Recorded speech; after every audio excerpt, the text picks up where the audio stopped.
영남일보 이영란의 스위치입니다. 오늘은 취임 1주년을 맞은 환경부 장관 조명래 장관님을 만났습니다. 장관님 안녕하세요. 네, 안녕하세요. 장관님은 안동 출신으로 환경 전문가이십니다. 블랙리스트 등의 그 문제를 어려운 시기에 환경부 장관으로 취임하셔가지고 조직을 안정화시키는데 아주 크게 기여하셨습니다. 그 어느 때보다도 그 환경부 장관 여러분이 거쳐가셨지만 우리 지역하고 지금 현안도 굉장히 많이 걸려 있습니다. 그렇죠. 대구가. 네. 그래서 오늘은 그런 이야기들도 좀 많이 듣고 또 환경부의 지난 정책도 좀 들어보는 그런 시간을 갖도록 하겠습니다. 네. 근데 좀 언론을 보니까 지난번에 그 환경부 어떤 업무 평가를 했던데 거기서 조금 점수가 낮았더라고요. 뭐 신문사에서 한 거요? 제가 신문사에서 했는 건지는 정확하게 모르겠는데 뭐, 이제 정부 평가였던 것 같고 그래서 환경부가 아마 규제부서이니까 그런 측면이 없지도 않겠다 이런 생각이 들기도 했는데 장관님으로서는 어떻게 아무래도 우리나라 어떤 국가 정책과 환경부 어떤 업무에 대해서 설명해 주실 것도 좀 많을 것 같습니다. 그래서 어떤 지난 1년간의 어떤 업무 평가 자평도 좀 해주시고 그 환경부 일도 좀 설명해 주시겠습니까? 지금 말씀하신 그 평가라는 것은 아마 언론사에서 자체적으로 한 건데 그 평가 방법이 그냥 독자들한테 그 의견을 물어서 감으로서 그냥 대답을 한 것이기 때문에 엄밀한 평가 기준 절차를 통해서 평가한 거가 좀 다른데 어쨌든 뭐 거기서는 상당히 이제 낮게 계속 나오고 있습니다. 지금 보통 연말 되면은 총리실에서 주재해서 평가하지 않나요? 거기서는 그거는 이제 정부 부처에 대해서 주신 성과에 대한 업무 성과에 대한 평가를 거기는 뭐 여러 가지 이제 평가 방법 그다음에 점수 배분 뭐 또 이런 것이 있기 때문에 거기는 참 복잡한 방식과 절차를 통해서 이제 평가가 되는 거고요. 그 평가에서는 그래도 나름 전방하셨나요? 아니 거기 이제 1년에 한 번 나오는 거고 제가 작년 11월 달에 이제 취임했기 때문에 저에 대한 평가는 요번에 이제 처음 나오는 거죠. 나오고 지금 말씀하신 언론에 나와 있는 평가는 이렇게 좀 낮게 나와 있는데 뭐 계속 그 상태입니다. 그렇게 유지되는데 대개는 우리 그 시청자나 혹은 뭐 우리 시민들이 판단할 때는 환경부의 주요한 정책에 대한 평가보다는 우리 사회에 지금 논란이 되는 환경 문제가 뭔가 또 거기에 대해서 그게 환경부이든 누구이든 간에 어떻게 잘하고 있는지 이런 것을 가지고 평가를 하기 때문에 환경 문제는 누구한테도 환영을 못 받습니다. 그렇죠. 물 문제, 쓰레기 문제, 미세먼지 아주 뭐 100% 성공하지 않는 이상은 거기에 대해서는 많은 사실 불만이 있기 때문에 사실 저희들이 노력에 비해서 평가가 낮게 나오는 것에 대해서는 상당히 속상하게 생각하고요. 우리 직원들 입장에서는 뭐 저를 포함해서 정말 최선을 다하고 있다. 저는 늘 그렇게 믿고 있고 또 그렇게 하고 있습니다. 특히 제가 오고 난 뒤에는 뭐 여러 가지 이제 일들을 했는데요. 아까 말씀하셨던 제가 오기 전에 조금 이렇게 내부에서 흔들렸던 여러 가지 그 조직의 안정성 문제 이런 것도 좀 제가 신경 썼어야 했었고요. 그 다음에 당장은 뭐 발등에 떨어지는 불들, 뭐 쓰레기 문제, 미세먼지 문제, 낙동강 물 문제, 오만 가지 문제. 이게 하나를 꺼놓으면 그 다음에 또 옵니다. 계절이 바뀌면 계절에 따른 환경 문제가 터지고 더워도 추워도 환경 문제입니다. 그래서 그 현안 문제 대응에 상당히 우리가 많은 노력을 이제 기울이고 있고요. 그러면서 그 사이사이에 어쨌든 뭐 제가 장관으로 왔기 때문에 저의 색깔을 그러니까 제가 좀 이렇게 환경 정책이 됐으면 좋겠다는 그 가치를 반영한 정책들을 사이사이 이제 넣고 그렇게 이제 추진하는데요.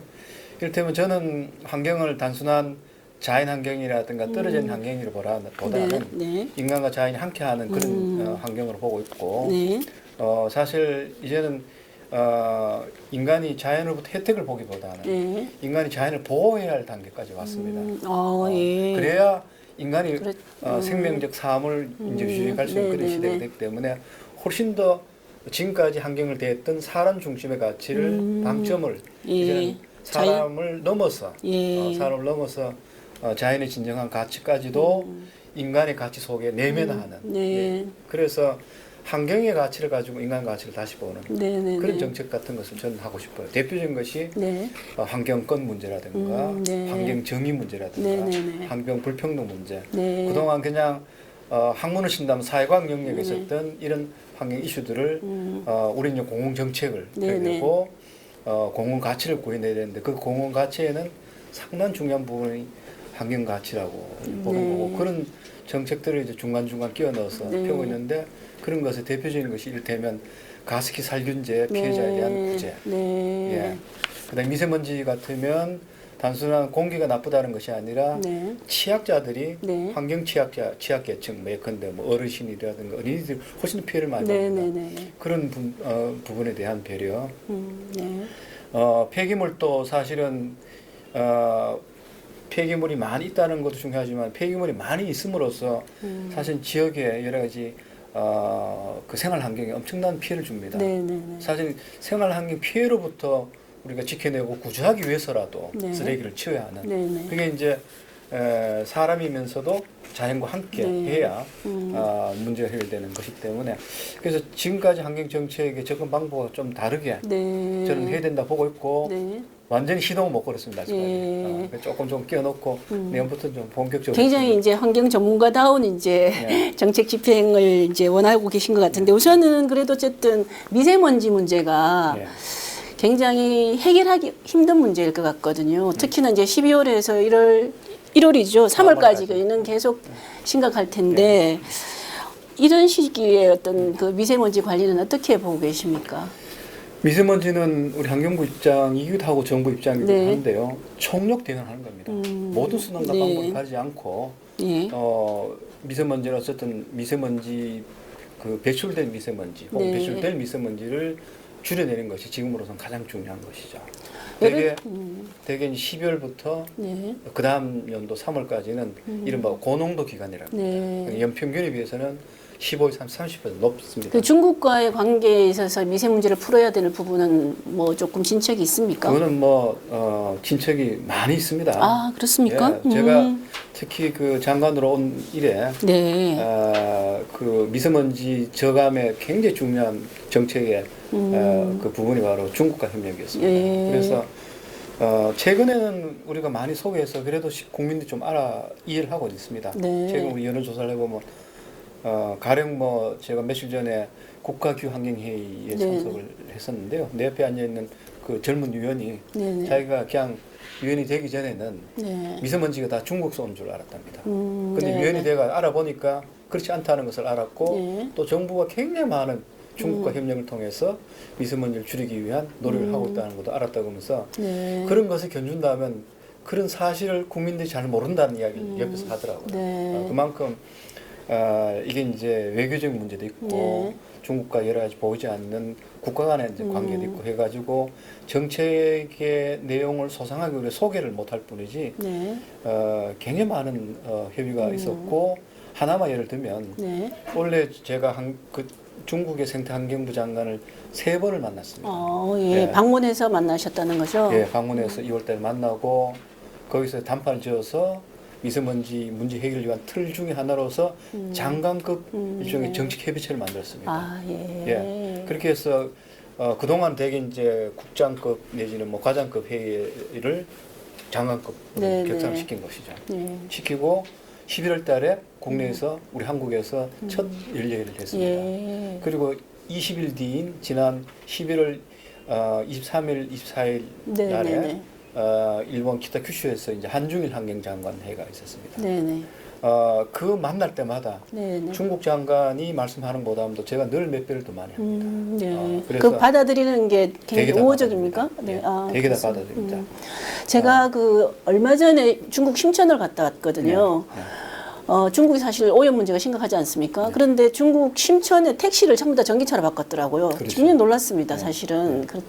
그런 측면에서 보면 우리가 이렇게 택시라든지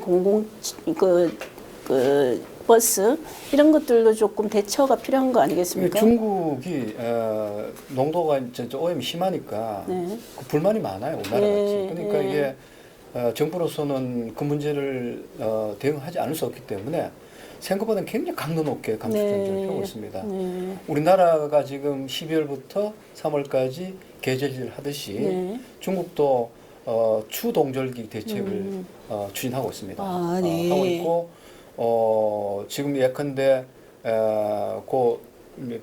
진징지를 해가지고 베이징, 텐진, 네. 허베이성 중심을 해가지고 지금 31개 도시대에서 제가 이제 그 정책을 펴고 있는데 사실 우리보다 훨씬 더 정책 구체적인 게 많습니다. 그 정책 때문에 조금 이렇게 우리가 미세먼지에 조금 덜 노출되는 그런 영향도 좀 있죠. 있을 수 있죠. 있죠. 네, 네. 일단은 그 중국 정부가 전국적으로 지난 한 4, 5년간에 총 미세먼지 농도를 한 37% 줄였습니다. 아, 예. 그리고 북경 같은 경우도 한 40% 줄였고요. 그것의 연장으로 지금 현재 여러 가지 뭐 남천 보호전 같은 그런 저감을 위한 대책도 3년간 대책 추진하고 있고 추동절기 때는 더 집중적으로 네. 하고 있고 그런 정책이 결국은 중국에서 미세먼지를 줄여내는 거고 한국에 오는 것을 줄여내는 겁니다. 그런데 워낙에 아직도 중국은 미세먼지 발생량 자체가 많습니다. 많아서, 네. 그래서 줄였해가지고 반드시 또 우리나라 오는 것이 줄였다가 그건 아닙니다. 네. 중요한 매개 변수가 있어요. 예. 뭐냐면 바로 기상요인입니다. 아, 기상요인. 네. 이게 우리 쪽으로 지금- 흐름, 뭐 바람 같은 것 때문에. 그렇죠. 예. 바람도 있고 중국이나 우리나라나 물론 이제 발생량이 많지만 예. 배출량이 많지만 이게 배출량이 많은 것 플러스 배출된 미세먼지가 어떻게 농축이 되느냐에 따라서 네. 농도가 더 달라집니다. 그때는 어떤 조건하에서 농축이 되냐면 기압이 이제 이를테면 바람이 불지 않을 때 네, 네. 공기 정체가 될 때 공기 정체라는 것은 초당 2m 이하로 바람이 부는 상태를 이야기하는 건데 네. 서울 같은 경우에 지난 10년간 네. 공기 정체 일수가 네. 우리 365일 중에서 그러니까 2m 이하로 바람이 부는 날수가 네. 88% 늘었습니다. 아, 그렇습니까? 예. 전국적으로 보게 된다면 그만큼 나눴습니다만 네. 그러니까 그만큼 공기 그러지 않으니까 이 배출된 그대로 쌓여지는 거고 쌓여지고 중국에도 쌓이고 우리도 쌓이고 예, 그래서 이 합쳐지면 예. 고농도가 되는 거예요. 예. 아. 이런 메커니즘이 있어서 그건 어떻게 다르게 변화시킬 수 있는 방법이 없지 않습니까? 지금은 일단 뭐 절대량을 줄인 거예요. 아, 절대량 예. 줄이고 그래서 이제 우리는 중국에 대해서 중국이 지금 줄이고 있기 때문에 예. 거기에 대해서 여러 정책 협조를 하는 거고 네. 그 정책 협조 굉장히 다양합니다. 네. 뭐 기술 교류라든가 그다음에 공동 연구라든가 이번에 아주 중요한 성과 중에 하나가 한중일 국경을 넘어서는 대기 물질에 관한 공동 연구 결과를 발표를 했지 않습니까? 예. 최근에. 예. 그래서 중국서 오는 게 평균 우리 전체 발생량이 한 30% 중국서 온다라는 그걸 인정할 수밖에 없게 됐네요. 그 요번에 네. 처음으로 네. 공개된 거예요. 그러면 굉장히 예. 성과입니다. 예. 그걸 가지고 그다음에 우리가 더 할 수 있는 일들이 생기는 거예요. 네. 그래서 이번 동절기 동안은 제가 마지막으로 중국장을 봤을 때는 우리나라 시즌제 네. 중국의 추 동절기 감축 정책을 같이 동조하자. 네. 공조를 해서 정책 정보라든가 예보 경보를 공유한다든가 네. 네. 이러면 그 다음에 이제 나가서는 우리가 조금 더 신뢰가 쌓이면 우리가 분석을 해서 중국이 지난번에 이런 대책을 폈는데 이런 대책을 펴면 네. 훨씬 더 한국으로 온 미세먼지를 줄일 수 있다. 우리도 도와주겠다. 네. 이런 이제 정책 협조까지 나간다면 이제는 동북아가 훨씬 더 지금보다 쾌적한 네. 하늘 아래에서 우리가 살 수 있는 네. 그런 시대가 될 것 같아요. 어쨌든 그런 밑작업을 네. 끊임없이 하고 있고 네. 그 작업을 하기 위한 스튜디오를 조만간 다음 주에 우리가 엽니다. 아, 한중 환경협력센터라고 네. 있는데 중국에서 어떤 대책을 펴고 있는지 전문가들이나 대담도 하고 소개도 하고 우리 정책도 소개하고 네. 공조하고 서울에 연다는 말씀이신가요? 중국 베이징에 베이징에. 있습니다. 아, 예. 그래서 우리 담당 국장이 어저께 돌아왔습니다. 예. 다음 주 우리가 오프닝 기대할 만할 것 같은데. 예. 그 최근에 언론 보도를 보니까 9월 7일이 세계 푸른 하늘의 날로 지정됐습니다. 예. 한국 주도로 된 유엔 기념이라고 하는데. 처음이죠. 네. 그 어떤 의미가 있습니까, 이게? 지난번 9월 26일이죠. 우리 기후 정상회 3일인가? 그때 이제 제가 대통령 모시고 네. 유엔에 이제 갔었는데 대통령께서 이제 그 기조연설을 하실 네. 때 그 제안했던 겁니다. 네. 그래서 이른바 이제 블루 스카이 네. 푸른 하늘 날 지정을 하자 했는데 어쨌든 그 유엔에서 그 수용을 했습니다. 네. 뭐 아직도 이제 전체에서는 그 동의가 안 됐습니다만 제2위원회에서 그건 가결이 됐고요. 네. 마지막 전체에서는 그냥 형식적으로만 통과하도록 돼 있어서 최종 그럼 결정되는 건 언제? 연말입니까? 예, 뭐 사실상 이건 뭐 통과된 거나 마찬가지입니다. 그래서 우리나라 최초의 우리가 제안한 유엔 기념일이고요. 네. 두 번째는 이게 뭐 영어로는 International Day of Clean Air for Blue Skies, 푸른 하늘 위한 청정 대기 국제날 이렇게 되어 있는데 우리나라에서는 푸른 하늘의 날로 이렇게 명명을 했습니다. 사실 이게 이제 우리가 미세먼지가 심하면 미세먼지를 줄이자는 그런 정책 제안을 해야 되지 무슨 뜬금없이 푸른 하늘의 날 지정하자고 제안하느냐라는 그런 좀 못마땅한 소리를 한 사람도 있습니다. 근데 저는 그건 오해라 봅니다. 푸른 하늘은 그냥 오는 게 아니거든요. 결국 미세먼지를 줄이고 대기오염물질 줄이고 또 기후변화를 우리가 대응했을 때 푸른 하늘이 오는 거예요. 그래서 우리가 제안한 날짜와 수용된 날짜를 그렇게 짧았던 이유가 그만큼 그게 수용성이 있었기 때문에 됐다고 보는 거고 어쨌든 우리가 이제 제안을 했고 지정이 되기 때문에 이제 우리가 그걸 실천하는 모범국이 되게 됩니다. 지정 이제 되고 나면 이제 유엔 차원이나 우리나라 차원에서 각종 행사가 좀 벌어지게 될 테죠. 뭐 그런 기념 행사 같은 거 생각하시는 게 있으신가요? 뭐 이제 국민 기념일로 이제 지정하는 것도 고민해야 되고요. 뭐 그런 형식적인 기념보다는 그 푸른 하늘을 만들 수 있는 여러 가지 정책을 펴야 됩니다. 그게 중요한 겁니다. 그래서 우리 이제 대기 그 여러 가지 문제를 개선해야 되고. 기후변화 대응도 철저하게 해서 뭐 탄소 같은 배출도 줄여야 되고 이래야 맑은 하늘이 되는 거거든요. 또 그걸 하기 위해서는 국제협력도 굉장히 중요한 겁니다. 따라서 푸른 하늘의 날이라는 것은 그걸 하기 위한 하나의 상징입니다. 상징이기 때문에 그걸 실현할 수 있는 실천들을 국내 국제협력을 통해 어떻게 할 것인가라는 것은 이제 환경부의 큰 숙제로 남아 있습니다. 그 문 대통령 공약이기도 할 텐데요. 그러니까 아무래도 4대강 문제, 4대강 보호 문제가 좀 아무래도 아직까지 첨예할 텐데 저희 지역 같은 경우는 아무래도 그 보호 해체에 대해서 반대하는 여론이 더 큰 것 같거든요. 보호 해체 문제에 대해서는 지금 정책 방향을 어떻게 잡고 계십니까? 일단 지금 뭐 우리 지역이라고 하는 게 이제 결국은 우리 저 낙동강을 하고 영전 예, 낙동강 물 문제는 우리가 지금으로서는 정책적으로는 이제 두 차원이 있습니다. 이게 낙동강에만 유일한 여러 가지 문제들이 많아요. 그래서 낙동강 물 문제로 우리가 통칭하죠. 뭐 상하류 간의 갈등이라든가 치수원 문제라든가 이 문제가 더 시급하다고 봅니다. 그거보다.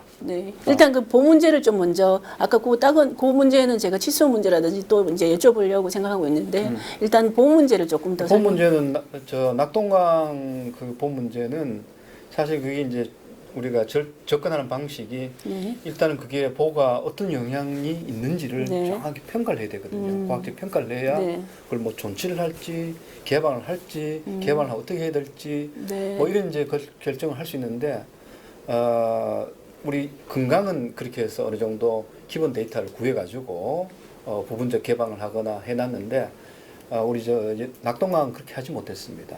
지역 주민들이 워낙 이제 문제 제기를 많이 하고 있고 보호 개방하는 것에 대한 거부감도 많고 지자체들이 우리가 교본을 줘서 예컨대 양수장, 뭐 치수장 이런 것을 대체할 수 있는 시설 같은 설치하라 그랬는데도 지역 주민들이 워낙에 걱정을 많이 해가지고 이거 혹시나 보가 하나쯤 사라지는 거 아닌지 해서 그런 모니터링을 제대로 못했습니다.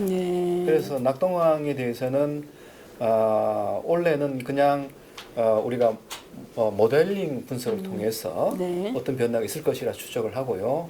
그다음에 내년에는 이제 조금 더 볼을 열고 닫고 해가지고 실제 어떤 변화가 있는지 그런 것을 이른바 실시합을 얻어서 그 다음에 어느 정도 과학적 데이터를 모아가지고 우리 국가물관리위원회가 만들어졌습니다. 그 위원회에서 논의하든 혹은 낙동강 또 유역위원회가 만들어졌기 때문에 그게 거버넌스 기구입니다.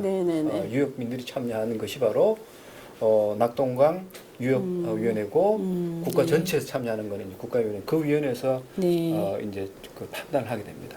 아직까지는 시간이 걸린다고 봐야 됩니다. 그런데 그게 성급하게 할 과제는 아닌 것 같아요. 뭐 많은 사람들은 뭐 자연상 회복을 빨리 하자고 하기도 하고 또 어떤 사람들은 뭐 있는 시설인데 왜 해체해야 되느냐고 여러 가지 의견들이 있기 때문에 정부로서는 사실 여러 가지 측면을 다 보면서 합리적인 어떤 그런 정치 결정과 추진이 돼야 되지. 네. 그걸 막 선거화하게 한다 해가지고. 저는 예단이라든가 이런 건 갖고 있지 않다고 봐도 됩니까, 장관님으로서는?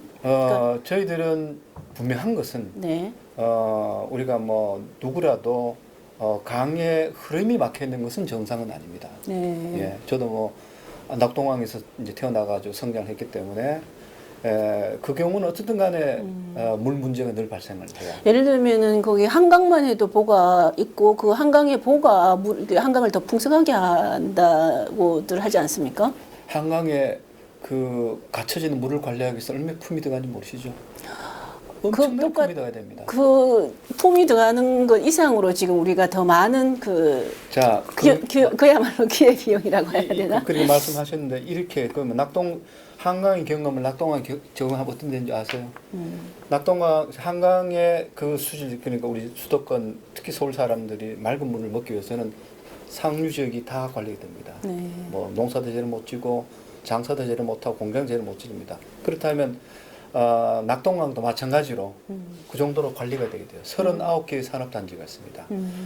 쉽게 말해서 낙동강 전체 그 강변이 네. 팔당 상수원 같이 관리돼야 됩니다. 우리 낙동 주민들 그거 원할까요?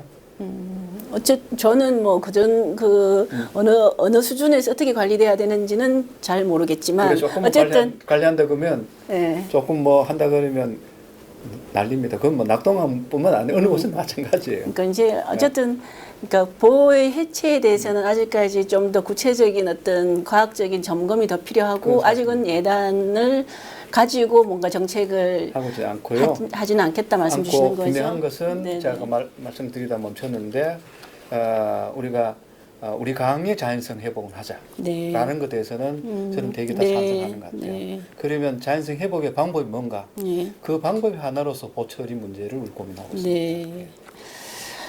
알겠습니다.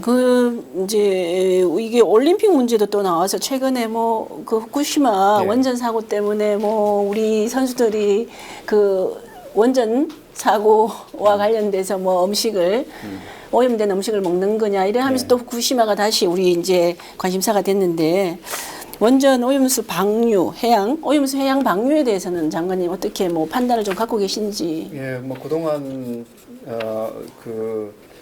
일본 정부에서는 여러 차례 입장을 밝히기도 했습니다. 네네네. 우리 정부에서는 총리실이 지금 대응 TF가 구성되어 있고요. 네. 거기에 이제 환경부도 참여하고 있고, 네, 네. 그다음에 이제 원자력 안전위원회도 참여하고 있고, 외교부, 해수부, 네. 과기부 등등이 참여하고 있습니다. 네. 거기서 한 목소리를 내고 있습니다. 네. 지금까지는 어쨌든 간에 가장 중요하게 우리가 추정했던 것은 어떤 경우라도 오염된 오염수를 방류해서는 안 된다. 네. 안 된다는 우리 입장이고 처리를 한 결과에 대해서도 충분한 정보를 우리한테 줘야 된다 그러고 네. 만약 어떤 조치를 취하면 그에 대한 정보도 줘야 돼요. 네, 네. 어떤 경우라도 오염수를 방출하게 되면 아주 짧게는 이제 거기 이제 여러 가지 분석 모델에 다르지만은 일부 학자들은 1년 뒤에 우리나라 해역에 도달한다. 그래갖고 네. 또 수년 뒤에 뭐 도달한다 이렇게 이야기하는 사람이 있는데 우리로서는 영향을 받을 수밖에 없는 거예요. 네. 그래서 우리의 그와 같은 국민적인 우려를 네. 일본 정부한테 충분하게 설명했습니다. 일본 한중일 장관회의 일본 장관하고 두 차례 만남에서도 그건 분명하게 입장을 전했고요. 예. 따라서 정보의 투명한 공개와 공유, 네. 그다음에 조치의 과학성, 네. 안전 문제를 최우선을 하자.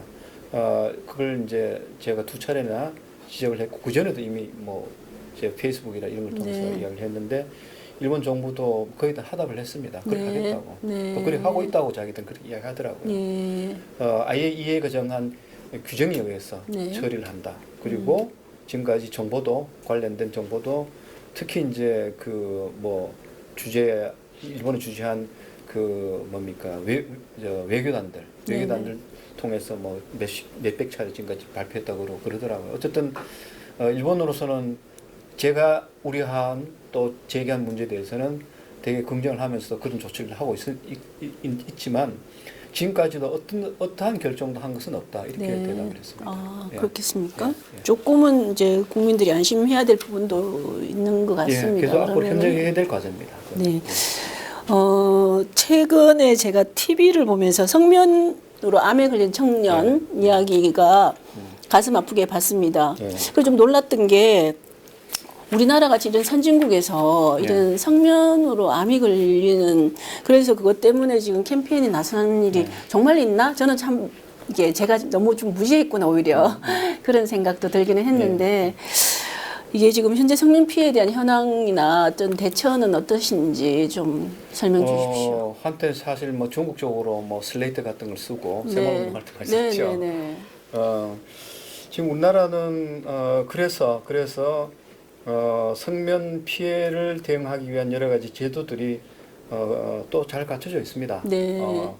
지금 이를테면 성면 피해 구제 제도라는 것이 우리나라가 세계에서 6번째로 지금 마련해 놓고 있습니다. 2011년에 도입을 했고요.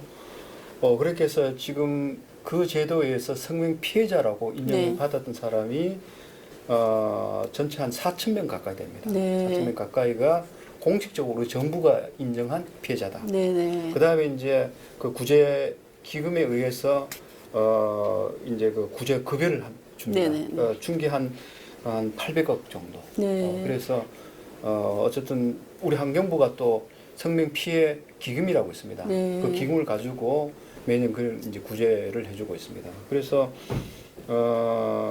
이 성면 피해에 대한 것은 우리 환경부가 아주 적극적으로 대응을 하고 있을 뿐만 아니라 지금은 그런 일반적인 그 성면 피해 대응이라기보다는 이제는 그 인구 집단별로, 계층별로, 연령별로 겪는 피해를 나누어서 범부처 차원에서 접근하고 있습니다. 예컨대 학교 성면 피해 같은 경우에는 교육부하고 우리하고 같이 하고 있고, 우리는 이제 하드웨어적인 것 담당한다면 저쪽은 이제 뭐 소프트웨어적인 것 담당하고 같이 합동을 합니다. 또 심지어 거기는 저 고용노동부도 참여를 하고 있는데요. 성면 그 철거를 할 때 그 철거 노동자의 안전 문제도 우리 고려할 정도입니다. 그 경우는 이제 어떤 절차에서 어떤 조건 하에서 성면 철거해야 된다 해서 그런 건 고용안전부에서 또 관리를 하고 있고 이렇게 해서 지금은 이제 범부처 차원에서 그 성면 내 문제를 지금 대응을 하고 있죠. 기본적으로 성면과 관련돼서 이게 암이 발생하든가 어떤 피해가 발생하는 걸 사후 구제책을 하는 게 아니라 애초에 이제 피해가 없도록 예방하는 차원이 중요할 텐데 이미 만들어졌었기 때문에 그게 모르는 상태에서 이런 예를 들면은 그 청년 같은 경우에 30살 이런 사람인데 그 이전에 학교에서 그렇게 성면으로 지어진 학교들이 있었을까요? 걔가 그 친구가 다니던 시절에 그렇죠. 내가 기억하기로는 우리나라에서 초가집이 슬레이트 지붕으로 바뀐 것은 새마을운동 때부터거든요. 새마을운동이 70년대 학교 시설 같으면은 그게 한 30년 벌써 그때는 다 이 천장 넘었을 이런 것들 다 성면으로 돼 있었죠. 그런 시설들을 완전히 이제 개보수하는 게 더 중요한 지금을 하고 있습니까? 그거 할 때 특히 학교 그 성면 시설 철거할 때는 학부모들이 굉장히 민감하게 반응합니다. 그걸 일시적으로 한꺼번에 다 할 수 없습니까? 우리나라 경제력 정도 되면? 경제력이 문제가 아니라 그게 이제 그거 철거를 할 때는 방학 기간 동안 해야 돼요. 그래야 되겠죠. 학부모들이 참관합니다. 그리고 이제 성면 철거를 잘못하면 성면이 또 남아 있습니다. 또 사후 점검까지 다 해야 돼요. 그래서 그 과정이 철저하게 이제 점검이 된 상태에서 해야 되고요. 심지어 이제 그 철거가 제대로 안 된지도 우리가 감리까지 해야 됩니다. 시간이 걸려요. 특히 학교 시설들은 방학 동안만 정해서 하기 때문에 한꺼번에 하지 못하기 때문에 시간이 많이 걸리고 또 하는 과정에서도 이 주민 그리고 학부모들이 이제 그 참관합니다. 학부모들이 사실상 뭐 결정하다시피 해요. 여러 가지 방식이라든가 추진 철거 과정이라든가 거기서 충분한 검증과 그다음에 뭐 감사와 그다음에 심지어 어떤 철거하는 방법에 대한 합의와 뭐 이런 것들이 다 이루어졌을 때 그 절차를 밟아서 그러나 그 성면으로 지어진 학교가 있는데 그 학교 아래에서 그 성면에 노출된 상태에서 어쨌든 여전히 공부하고 있다는 것은 그게 더 문제가 되는 거 아닙니까? 그래서 그걸 우리가 일단 조사를 하죠. 조사를 해가지고 피해가 많이 발생하는 지역을 우선적으로 먼저 시설 개수를 하고 이게 그런 식으로 이제 순서를 정해서 하는 거죠. 그래도 참 좀 납득이 어려운 게 만약에 그 학교에서 성면으로 되어져 있다라고 학생들이 피해가 아주 절박할 것 같으면 그거는 무슨 수가 있더라도 우선적으로 합니다. 아이들이 그래도 어쨌든 학교 시설에서 이게 성면으로 지어진 게 있으면 아이들 되게 불안해하지 않습니까? 그렇습니다. 예, 그래서 그거는 전문가들이 다 검사를 해서 피해가 실제 아주 크면 그건 뭐 철거를 우선적으로 하죠. 예, 우선적으로 하고 그 다음에 이제 기준 이하에 있는 그런 것들은 이제 시간을 두고 조금 천천히 하는 그런 식의 방식을 하고 있는 거죠. 예. 그렇군요.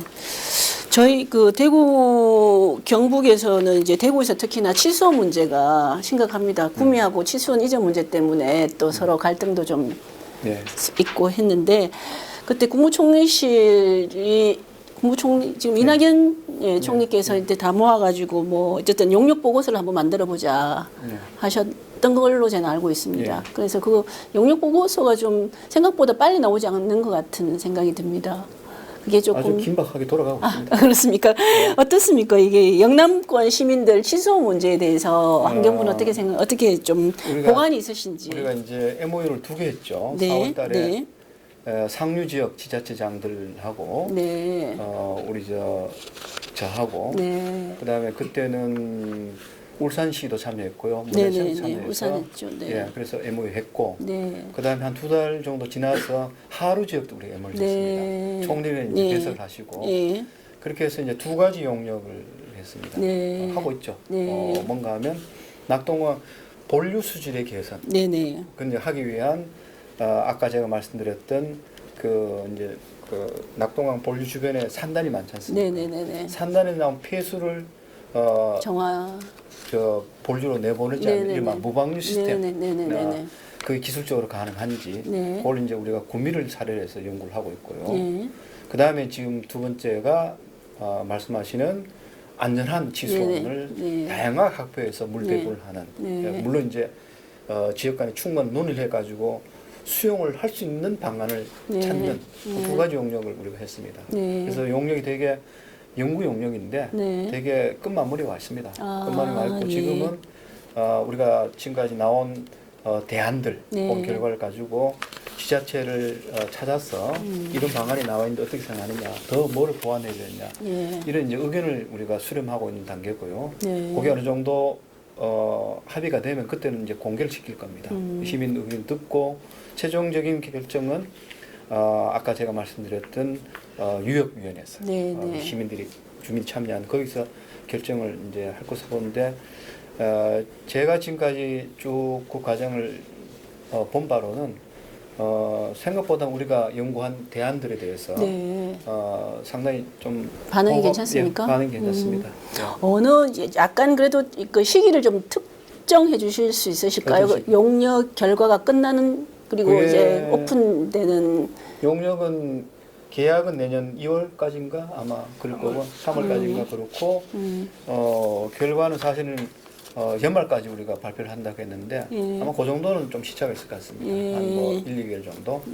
가능하다면 연말까지는 윤곽을 드러내고 공표하는 건 아마 새해가 돼야 되지 않을까 싶습니다. 그래서 그 뭐 지금까지는 이제 의견 수렴이라든가 이런 것들이 지자체 그다음 전문가 일반 지역 주민 그런 여러 차례 절차를 거쳐야 되기 때문에 시간이 조금 걸릴 수 있습니다. 일단 대개적인 이제 용역은 이제 끝이 났고 그거에 대해서 의견을 수렴하는 단계라고 보면 됩니까? 네. 알겠습니다. 지역에서 워낙에 관심이 많은 부분이기도 해서요. 뭐 압력도 많이 받습니다. 네. 좋은 놈의 압력. 좋은 대안 만들어달라고. 그러게. 구미는 구미대로 또 대구는 대구대로 다 이게 참 정치하고 또 연결돼 있어서 선출직들의 어떤 진로하고도 연결돼서 되게 예민한 문제이기도 하고요. 예민한 문제지만 우리는 낙동강 물 문제를 탈정치적으로 다루려고 합니다. 그러셔야 될 것 같습니다. 네. 그 장관님께 안동 출신이서 더 잘 아실 텐데 석포제련소 문제 말입니다. 그래서 영포 석포제련소 문제는 일각에서는 보니까 또 지역 경제 때문에 존치를 해야 된다라고 하는 쪽도 꽤 있는 것 같고 다른 쪽에서 보면은 이제 그 환경 때문에 강력한 처벌이 필요하다고 주장하기도 하고 굉장히 이게 이제 환경 정책에 있어서 가장 그 이제 환경 정책에 추진할 때 어려운 점, 요걸 적나라하게 보여주는 대목이 아닌가 이런 생각이 듭니다. 장관님 입장은 어떻습니까? 환경 전문가이기도 하고 경제도 생각해야 되기도 할 것 같고. 저는 그 환경 가치를 우선으로 해야 된다 보고 있습니다. 네. 그때 환경 가치는 경제 가치도 포괄하는 큰 범위의 가치라고 보고 있는 것이죠. 네. 다시 말씀드려서 현재 지금 거기 이제 석포제련소가 있음으로써 발생하는 환경 비용은 환경 비용으로 끝나는 것이 아니라 사회 경제 비용까지도 포함하고 있습니다. 다른 건 물이 오염되면 결국 치유비도 들고 건강 피해 비용도 발생하기도 하고 생태계 파괴 비용도 발생하는 거예요. 또 그걸 복원하기 위한 비용도 발생하기 때문에 이 환경 가치라는 것이 결코 경제 가치와 등치되는 이렇게 대치되는 것이 아니라 저는 함께한다 이렇게 보고 있고요. 대신에 이제 부분 가치로서 그걸 떼어가지고 경제 가치만 보면 그걸 존속해야 되지. 그래서 대개 기업은 그렇게 이제 바라보고 있고요. 또 존속을 해야 된다는 분들도 그렇게 바라보고 있는 겁니다. 그런데 낙동강은 그 수계 1,300만 명이 있고 그 꼭대기에 머리에 그 이제 오염원이 있는 거예요. 거기서 오염이 돼서 강물이 오염되면 1,300만 명이 피해를 봅니다. 그래서 낙동강 수질이 어느 그 이웃보다는 더 수질이 안 좋아요. 그 출발이 그겁니다. 그래서 그리고 그게 기본적으로 부적격 시설입니다. 지금 같으면 들어갈 수 없는 시설이 옛날에 제도가 불편한 너무 안타까운. 그래서 이제 부적격 시설이기 때문에 기업이 그 스스로가 부담을 할 수 있다면 대안을 찾아서 어떤 뭐 예컨대 이전을 한다든가 대체 부지에다가 이제 시설 옮긴다든가 또 그 과정에서 정부가 도와줄 수 있으면 도와주고 이렇게 해서 해결을 머리를 맞대고 찾는 것이 난 답이라고 봅니다. 그냥 그 자리에서 댄드식으로 이런 문제 터지니까 이런 문제를 막고 그건 답은 아닌 것 같아요. 왜냐하면 끊임없이 문제가 나옵니다. 알겠습니다. 그 아까 조금 전에 그 이제 치수 문제 말씀 이제 우리 좀 나눴는데 그 이제 에서 비롯돼 가지고 대구가 이제 미래 성장 동력으로 물 문제, 물 산업을 이제 미래 성장 동력으로 이제 대구시도 보고 있습니다. 그래서 국가 물 산업 클러스터를 이제 유치를 했고 물 산업을 이제 우리나라 전체 물 산업을 이끌어갈 수 있도록 기대를 걸고 있습니다. 그 대구가 국가 물 산업 클러스터 사업 지원 계획하고 어떤 향후 발전 방향에 대해서 어떤 계획이 있으신지 좀 구체적으로 이제 지원 계획이라든지 이런 것들 좀 말씀 주실 수 있으시겠습니까? 어쨌든 그 물 산업 클러스터는 물과 관련된 연구 개발로부터 그다음에 실증화, 사업화, 심지어 해외 수출 전 과정을 원스톱에서 다 할 수 있도록 하는 그런 물과 관련된 모든 산업들이 집적되어 있는 그거는 현재 산업이면서도 미래 산업입니다. 그래서 그거는 환경부로서도 굉장히 많은 기대를 하고 있고요. 심지어 그 모델은 해외 수출까지도 가능합니다. 그 클러스터로서의 수출뿐만 아니라 거기서 나온 각종 기술과 장비와 시설들은 그만큼 해외 수요도 많아요. 저도 가봤습니다만 우리가 갖고 있는 아주 독보적인 기술들이 많습니다. 그런 것들이 시너지 효과를 내서 훨씬 더 나은 기술을 이제 만들고 제품 만들고 그게 이제 그렇게 될 거예요. 그걸 지원하기 위해서 우리가 이제 물기술 인증원 같은 이제 그런 최근에 이제 개소를 개원했고요. 이제 거기서 제품이 나오면 이제 그걸 이제 시간 품질 보증해는 거예요. 그러면 훨씬 더 이제 그 기술의 어떤 그 고도라든가 어떤 상품의 어떤 그 질의 고도와 제품의 고도 이런 것을 가져오기 때문에 훨씬 더 부가가치 높은 이제 그 물 관련 제품을 만들 수 있는 것이죠. 이제 그런 것을 우리가 지원해가지고 그런 것들이 바로 깔려 있는 물 관련 산업과 기술들의 업그레이드를 이끌어내는. 지금으로서는 클러스터 조성을 했고 그 클러스터의 활동을 견인할 수 있는 굉장히 중요한 하나의 견인자로서 물 인증 기술원을 거기다가 일종의 앵커 시설로서 저희가 넣습니다. 그래서 그런 것들이 활성화시키는 중요한 적이 되고요.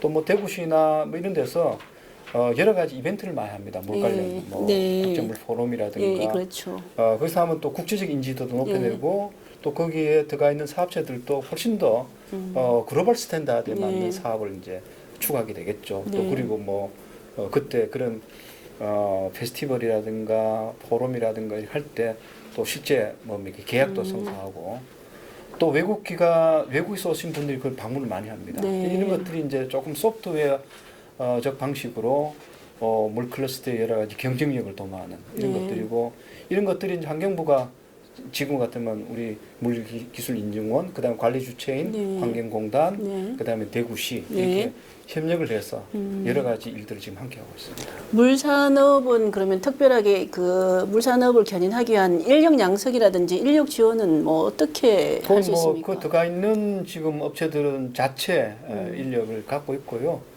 여러 가지 서비스는 그 클러스터의 관리에 관한 서비스는 지금 한국환경공단, 네. 관리공단 그게 이제 관리 주체입니다. 거기서 네.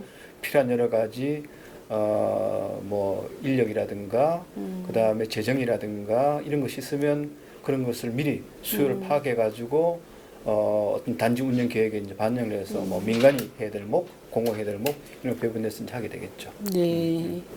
대구 현안 다른 걸 또 하나 말씀을 여쭤보고 싶은데요. 팔공산이 예. 이제 명산인데 국립공원이 아직 지정이 되어 있지 않습니다. 예.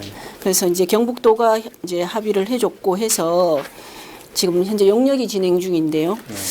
팔공산이 국립공원화 되는데 어떤 뭐 로드맵이라든지 어떤 생각 가능할 수 있을지 이런 거에 대해서 혹시 장관님 조언이 예, 그건 뭐 이 국회에서도 제가 몇 차례 질문을 받았고요. 네. 우리 지역 출신 의원들로부터요. 일단은 그 환경부가 지금까지 803에 대해서 검토한 바로는 국립공원으로서의 가치를 충분히 가지고 있다라는 것이 예. 입장입니다. 근데 이제 그 지정을 할 때는 가치가 있어서 지정만 되는 것이 아니라 현재 지금 804는 대구광역시 그다음에 경북의 4개 지자체에 걸쳐 있기 때문에 네. 그 지자체 주민들이 충분히 동의를 해야 됩니다. 네. 뭐 아시다시피 공원으로 지정되면 네. 뭐 이게 땅의 소유권 행사에 제한이 이제 가해지고 하니까 또 어떤 지역 주민들은 반대할 수도 있고요. 예. 어떤 주민 찬성할 수 있기 때문에 이런 부분들은 지역에서 충분하게 밑에서부터 예, 동의를 여론화가 보여내고, 필요한 예, 거군요. 예. 그래서 뭐 그런 조건만 갖추신다면 네. 지정하는 데는 크게 어려움이 있지 않을 것으로 저희들은 보고 있습니다. 예. 지역에는 또 이제 아까 모두에 잠깐 말씀 주셨는데 그 요양병원 때문에 의료 폐기물 문제가 예, 좀 예. 많아서 좀 심각한 것 같습니다. 고령 이제 예. 경북 고령 같은 데가 특별히 좀 어려운 것 같은데 어떤 대책을 좀 준비하고 계신 게 있으신가요?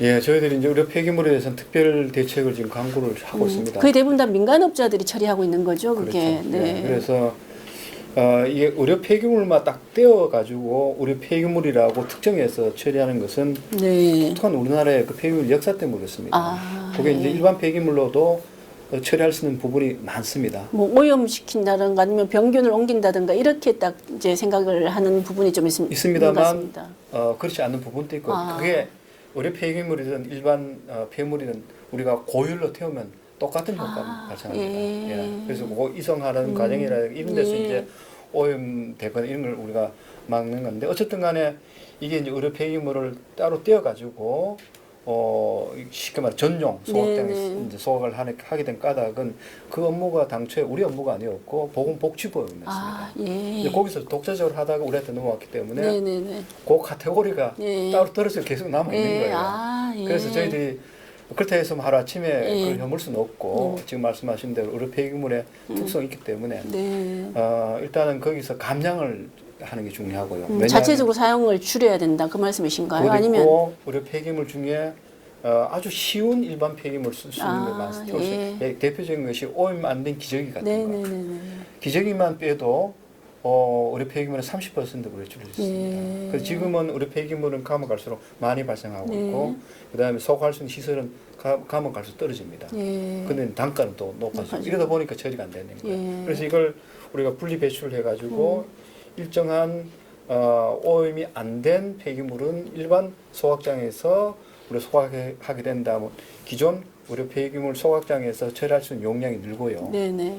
그 다음에 이제 아주 시급하게 이제 막 적체가 돼가지고 소각이 안 돼서 지역에 피해가 발생된다 그러면 비상 상황 같으면 저희들이 일시적으로는 네. 일반 소각으로 이제 일반 폐기물로서 지정 폐기물이죠. 예. 거기다가 우리가 소각할 수 있는 법적 근거를 지금 마련하고 네. 있습니다. 그래서 일반적으로 좀 그 부담을 줄여내는 거하고 네. 비상 상황에서 대처할 수 있는 그런 두 축을 해서 여러 가지 제도를 강구하고 있습니다. 예. 이제 고령은 이제 그런 문제가 있고 또 이제 의성의 쓰레기 사는 대통령께서도 이제 언급하시면서 좀 더 이렇게 문제가 좀 외부로 더 많이 알려졌는데 의성 쓰레기산 문제는 굉장히 빨리 이제 진척될 거라고 생각했는데 생각보다 조금 늦어지는 것 같습니다. 어떻습니까? 예, 생각보다 조금 늦어지고 있습니다. 그러니까 본래는 그걸 17만 톤인데 예. 원래 이제 전량 치우려 했습니다만 본래부터 전량 치운다 해가지고 눈에서 사라지는 방식의 전량 치우는 것, 전량의 처리는 아니고요. 예. 일단은 선별해서 재활용하고 또 매립할 것은 매립하고 소화하고 이런 단계를 거쳐서 하도록 되어 있습니다. 예. 따라서 매립을 하도록 되어 있던 것은 매립장이 조성이 안 되기 때문에 분류가 되어 있다 하더라도 곧 내년에 네. 우리가 매립을 하도록 되어 있습니다.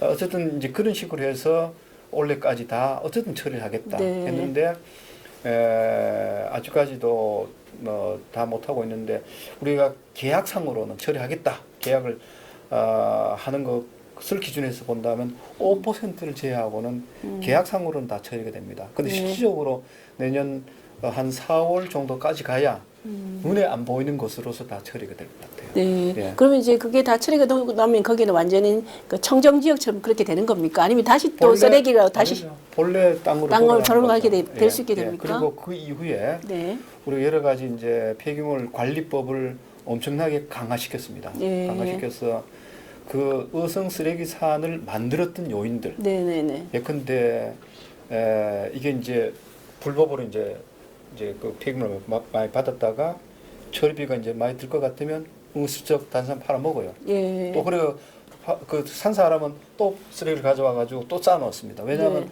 받을 돈을 받으니까. 네. 그러다가 처리 안 해. 그러다가 또 이제 팔아먹고 뭐 등등 이런 절차를 통해서 결국은 쌓이는데 또 그리고 이제 정부에서 빨리 치워라 하면 또 소송을 겁니다. 네. 소송을 거는 동안 또 쓰레기를 또 가져와요. 네. 이런 법의 허점을 이용해 가지고 쓰레기산이 생겼던 거예요. 네. 그래서 그런 허점을 막기 위해서 우리 폐기물 관리법을 아주 엄청 강화시켰습니다. 네. 이제는 앞으로 책임 범위도 이를테면 운송업자, 처리업자, 뭐 소유주 연대 책임을 묻도록 돼 있고요. 그 다음에 이제 처리 용량을 벗어날 정도로 반입을 할 경우에는 강제적으로 반입 금지를 시키는. 그 다음에 이게 이제 팔아먹었다 해가지고 내가 책임을 면하는 것이 아니라 이제 소급해가지고 네. 연대 책임을 묻는. 그 다음에 걸리면 지금까지는 예컨대 뭐 벌칙금 얼마나 했습니다만 이번에는 징벌적 과징금을 이제 부여하게 됩니다. 네. 그래서 이제는 법적으로 빈틈을 안 줄 참입니다. 네. 예. 그래서 두 트랙을 하고 있죠. 지금 치우는 것, 제도 보강 이 두 가지 하고 있습니다. 좀 기대를 해볼 만할 것 같습니다. 어쨌든 아까 그 미래 성장 동력으로 물산업도 말씀 주셨는데 환경부 장관으로서 어떤 대구 경북의 발전에 어떤 조언을 주실 수 있다면 말씀을 좀 해주십시오. 글쎄 환경부 장관이니까 어쨌든 환경을 우선하는 발전이 돼야 된다고 저희들은 보고 있고요. 네. 대구가 특히 이제 그 전통 산업이 이제 많기 때문에 경제적인 여러 어려움이 있는 것 같습니다. 환경 문제하고 어떻게 연결시키려면 아까 또 이제 물산업이 굉장히 미래 성장 동력이라고 다 생각하고 있긴 한데 네. 어쨌든 그 제주도 같으면은 전기 자동차로 완전히 다 해서 환경 청정 도시로 하겠다 예, 이런 예. 이야기도 있고 했는데 예. 대구도 이제 전기 자동차 쪽에 주안점을 많이 두고 있기도 하거든요. 그렇더라고요. 환경 문제를 가지고 우리가 더 발전할 수 있는 방법 뭐 이런 게 있을까요? 물산업이 이제 환경산업이죠. 네네. 환경산업이 신산업이 되고 또 새로운 먹거리가 되는 것 같이 우리 이제 경북 대구를 포함해서 이런 데서 이런 신산업을 많이 찾아야 됩니다. 뭐 네. 공기산업이라든가 생물 관련 산업이라든가 공기 산업은 뭐 어떤 게 있어요? 미세먼지를 저감하기 위한 예. 요즘 뭐 집안에서 공기청정기 다 쓰잖아요. 네네네네네. 그게 다 공기산업입니다. 네네네. 예. 아까 이제 물 클러스터는 이제 물산업이고, 네네. 예. 그다음에 이제 생물 자원을 이용하는 그런 산업, 그다음에 이제 기존 산업을 녹색화하는 거, 네. 이를테면 대구의 염색 공장 같은 것들을 네. 오염수를 덜 만들어내는 그런 기술을 개발하고 친환경 소재를 써서 제품을 만드는 것, 네. 이런 것들은 지금 세계 시장에 수요가 많거든요. 네. 그런 것들이 대구의 신산업이 되고 기존 산업을 녹색 산업화하면 새로운 일자리를 만들어내게 되는 것이죠. 네. 뭐 그런 것, 그 다음에 각종 우수한 경관 자원 같은 것을 경관 가치를 제대로 살리는 방식으로서 관광 자원화하는 것. 네. 그걸 그냥 뭐 거기다 식당 짓고 무슨 뭐 호텔 짓고라기보다는 네네. 요즘에 이제 국민들이 자연에 대한 향수가 상당히 고급이 돼 있거든요. 그렇죠. 그러면 네. 아주 질 높은 생태적 체험을 할 수 있는 그런 공간을 예컨대 고급의 관광 상품의 어떤 공간을 만든다든가 이런 것들이 대구 지역을 포함한 경북의 우수한 환경 자원과 경제적인 어떤 이익을 함께 가져갈 수 있는 네. 그런 신산업의 방식이 아닌가 싶어요. 예. 감사합니다. 마지막으로 이 질문을 하나 드리겠습니다.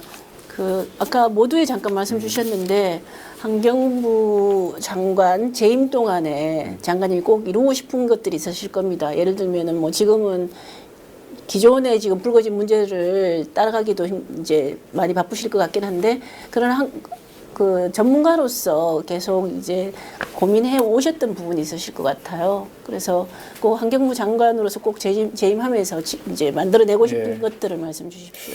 저는 여전히 이제 우리 헌법에 네. 환경권이 이제 들어온 지가 40년이 됐습니다. 네, 우리 네. 환경부가 존재한 이유는 국민의 환경권을 지켜주는 일입니다. 그 네. 환경권을 지켜주고 실현할 수 있는 그런 여러 가지 정책들을 훨씬 더 강화시켰으면 좋을 것 예컨대 같은데. 환경권이라고 하면 좀 더 어떤 권리를 가령 말씀할 수 있습니까? 아까 말씀하신 성명 피해자 네. 문제 같은 것, 그 환경권 침해당하는 거예요. 예. 그다음에 가습기 가습기 사건. 예, 특히 이제 환경재가 고급화되면서 시장에서 이제 환경재를 구합니다. 예컨대 공기가 나쁜 공기청정기 사는 거예요. 네네. 근데 돈 없는 사람 공기청정기를 못 사죠. 예. 환경재가 계층에 따라서 이제 차등적으로 배분되는.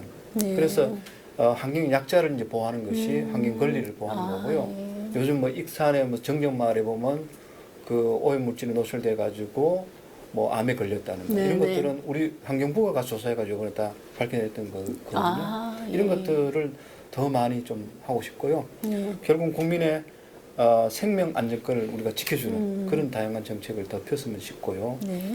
그 다음에 우리나라 환경 문제는 뭐 환경부가 잘못해서 생긴 것도 꽤 있습니다. 네네. 하지만은 사실은 비환경 파트에서 정책 네. 파트에서 원인을 많이 더 제공하고 있습니다. 산업이라든가 네. 국토 개발이라든가 네. 이런 이제 부분의 정책들을 어떻게 녹색화하느냐. 아까 네. 제가 말씀드렸던 대구의 섬유 산업을 첨단 녹색 산업화하는 거.